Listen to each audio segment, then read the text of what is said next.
नवरात्र पर्व के दूसरे दिन माँ ब्रह्मचारिणी की पूजा अर्चना की जाती है। इस दिन साधक अपने मन को माँ के चरणों में लगाते हैं। ब्रह्म का अर्थ है तपस्या और चारिणी यानी आचरण करने वाली।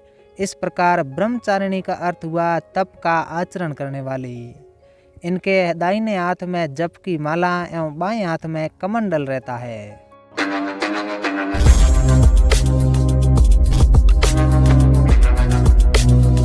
अपने पूर्व जन्म में जब ये हिमालय के घर पुत्री के रूप में उत्पन्न हुई थी, तब नारद जी के उपदेश से इन्होंने भगवान शंकर जी को अपने पति के रूप में प्राप्त करने के लिए अत्यंत कठिन तपस्या की थी।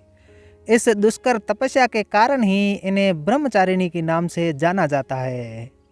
1000 वर्ष इन्होंने केवल फल व मूल खाकर जीवन व्यतीत किया और 100 वर्षों तक केवल शाक पर ही निर्वाह किया था। कुछ दिनों तक कठिन उपवास रखते हुए देवी ने खुले आकाश के नीचे वर्षा और धूप के भयानक कष्ट सहे।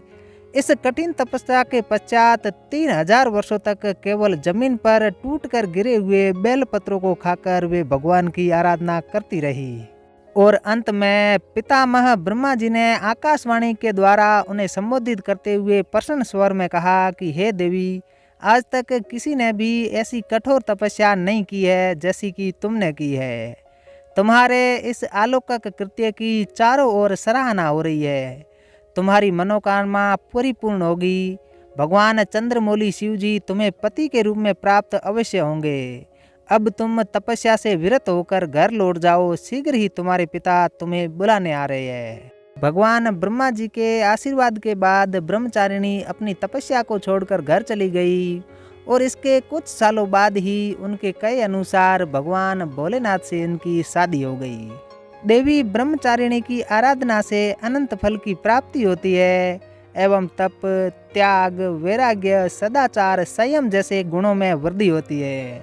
जीवन के कठिन संघर्षों में भी व्यक्ति अपने कर्तव्य से विचलित नहीं होता। माँ ब्रह्मचारिणी देवी की कृपा से उसे सव्रत, सिद्धि और विजय प्राप्त होती है। लालसाओं से मुक्ति के लिए माँ ब्रह्मचारिणी का ध्यान लगाना अच्छा होता है। माँ ब्रह्मचारिणी की आराधना अगर इस मंत्र के साथ की जाए तो उसके लाभ में कई गुना वृद्धि होती है। या देवी सर्वभूतेषु माँ ब्रह्मचारिणी रूपेण संस्थिता, नमस्तस्यै नमस्तस्यै नमस्तस्यै नमो नमः।